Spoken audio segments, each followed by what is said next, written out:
Ma'am, आज तीसरी बार पुतला दहन का कार्यक्रम किया गया, क्या लगता है कुछ बातचीत हो पाएगी? नहीं, मुझे नहीं लगता है। जब बंदूक के साए में सारा रैंप का पुनर्निर्माण शुरू हो गया है तो ये क्या दर्शाता है कि तुम कुछ भी कर लो, तुम छाती पीट लो, तुम अपना सर फोड़ लो। हम नहीं, हमने जो अपना जिसके साथ भी इन्होंने एमओ किया है ना, हम उस पे कायम रहेंगे। हमें जनता की भावना से कोई सरोकार नहीं है। यहाँ की वो भले खुद आदिवासी होने का दावा करते, मगर अब तो हमें शक होता है कि सिर्फ और सिर्फ उनके जो यहाँ पर जो तमगा लग गया आंदोलन का बेटा होने का, मगर इनके मन में वैसी कोई भावना नहीं है। नहीं तो ये समझते और इसको सुधारने का भी प्रयास करते, मगर इन्होंने लगातार हमें झांसा दिया कि हमें वक्त दीजिए, हमें समझने का, हमें करने का वक्त दीजिए। मगर आखिर हम क्या देखते हैं? बंदूक के साए में रैम का पुनर्निर्माण। और तो और जो पत्रकारों के साथ उस दिन एक महिला पत्रकार के साथ जिस तरह से दुर्व्यवहार किया गया, गाली गलौज किया गया, कैमरा फेंका गया, बूम और माइक फेंका गया, और जिस तरह से जो हमारे युवा बच्चों को भी जो नजरबंद किया गया बस में 1 बजे आधी रात के बाद उन लोग को छोड़ा गया, ये स्थिति बन गई। और अगले दिन जब हमने इन सब स्थितियों को देखते हुए आपातकालीन जो बैठक सिरम टोली संडास्थान में जो बुलाई थी, तो उसमें भी लोगों को नाकाबंदी करके रोकने का पूरा काम किया गया। बहुत मुश्किल से लोग पहुंच पाए, पत्रकारों को भी खदेड़ा गया वहां से। एक सवाल था जो और भी लोगों के मन में है कि जब ये फाउंडेशन ब्रिज का पड़ रहा था, जब डीपीआर बना था, तब ये आंदोलन अगर उस समय होता तो फिर और भी समाज के लोग आपके साथ नहीं होता। क्या आपको दुख नहीं है कि और भी समाज के लोग आपके साथ नहीं है? इसका जवाब चाहते हैं। देखिए, और समाज की बात अलग है। ये आदिवासी जो हमारी अपनी धार्मिक पारंपरिक सांस्कृतिक पे हमला हुआ है, सरना स्थल पे हमला हुआ है ना। 10 फीट जो सरकारी तौर पे जो इसका अतिक्रमण कर लिया गया है, 46 डिसमिल की ही तो जमीन थी वो, जिसको मेरे बाबा ने, कार्तिक उरांव जी ने 1960 के दशक के अंत में उसको अतिक्रमण मुक्त करा के इस शोभा यात्रा की जो उन्होंने प्रारूप तैयार किया था कि लोग निकले अपने अपने मौजा से, निकले बाहर और अपनी उपस्थिति दर्ज करवाए कि हमारी जगह है, हम है मालिक यहाँ के। मगर क्या हम लोग की आज हालत बना दी है इस अबुआ सरकार बोलने वाले इस व्यक्ति ने। आज हम लोगों को अपने अधिकार को बचाने के लिए लड़ना पड़ रहा है। इनको जरा भी इस बात का भान नहीं है कि लाखों लोगों का जो सिर्फ यहाँ पर सरहू शोभा यात्रा में शामिल होते हैं, उनके अलावा जो देश के दूसरे कोनों में भी बैठे हैं।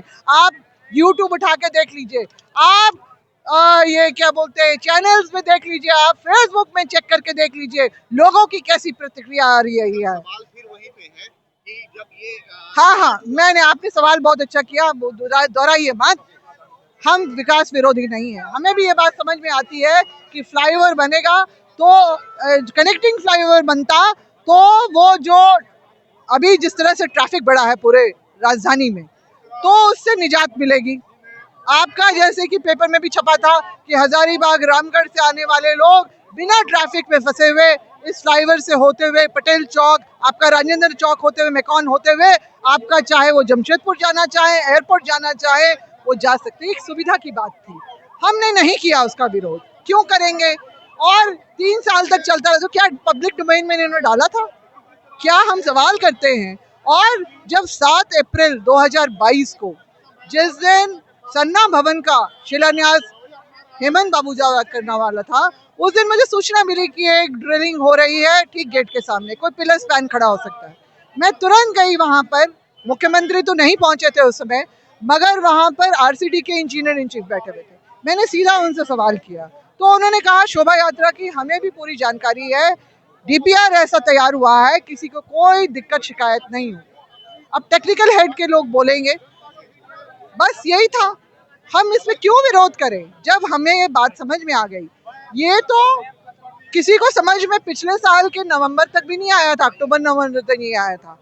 दिसंबर में जब इसका स्लोप चेंज होने, शेप चेंज होने लगा, तब स्थानीय लोगों ने सबसे पहले वहां पर जो है विरोध करना शुरू किया। जनवरी 20 तारीख को मैंने जो है अहमदाबाद में बैठ के एक वीडियो देखा जिसमें मुझे ये सारी बातों का पता चला। मैं 21 तारीख को आई और फिर इंजीनियर्स वगैरह को भी बुला के बात की, और मैंने 22 तारीख को जाके जो है मुख्यमंत्री के हाथ में पहला ज्ञापन सौंप दिया और बोला कि इस रैंप के जिस तरह से बन रहा है इसको कृपा करके रोकिए। अभी भी कोई दिक्कत नहीं है, सरुल सामने है, अभी 3 महीना बाद है, आप इसको चाहे अभी भी रोक सकते क्योंकि कच्ची हालत में है। उन्होंने कहा हमको मालूम है, संज्ञान में हम कुछ करेंगे। हमने उन्हें समय दिया, 15 दिन का समय दिया। उसके बाद प्रयास करते करते जाके जब 22 तारीख को पुतला दहन हुआ तो 24 तारीख को उन्होंने बैठक हमसे ग्रसित की। तब मैंने 2 अलग अलग रैंप को हटाने के लिए और सन्ना भवन के निर्माण में जो गड़बड़ी हो रही है, और तीसरा जो है, जो एक आध 2 महानुभाव है उनके बारे में, वो करके मैंने 3 ज्ञापन उनको सौंपे थे। सारी बातों को सिलसिलेवार उन्होंने विधानसभा के सभागार में ही हम लोगों से, कॉन्फ्रेंस रूम में हम लोग से बैठक की थी, बाकी संगठन भी थे उसमें, और सिलसिलेवार की कई बार लोग पढ़ नहीं पाते हैं, तो मैंने पॉइंट वाइज सब कुछ उनके सामने रख दिया था। उन्होंने कहा था हमें थोड़ा समझने का मौका दीजिए, हम कुछ उपाय निकालेंगे रास्ता, ये उनका आश्वासन था, और फिर वो चले गए। उसके बाद मैं 5 तारीख को भी उनसे मिली हूँ कि आप महोदय इसमें कुछ कीजिए, समय निकाल के आप कृपा करके आप ये निरीक्षण करने के लिए स्थल पे आइए।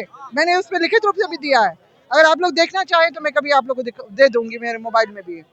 और ये सारी चीज़ें उन्होंने लिखते हुए और ये सारी बातों का उल्लेख करते हुए हमने उनसे गुहार लगाई कि आप जो है निर्णायक भूमिका में, आप सरना समाज से हैं, आप हमारे समाज से हैं, आप जो है इसमें ध्यान दीजिए और डीपीआर में चेंजेस लाइए।